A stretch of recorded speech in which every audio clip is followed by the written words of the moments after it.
சரி, இந்த நாள்ல ஆண்டவர் உங்களுக்கு ஒரு வசனம் சொல்றாரு. என்ன தெரியுமா?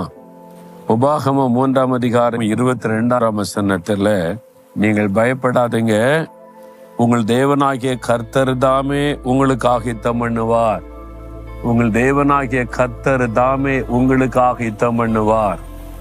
என் மகனே, உனக்காக நான் யுத்தம் பண்ணுவேன் என்று ஆண்டவர் சொல்றார்.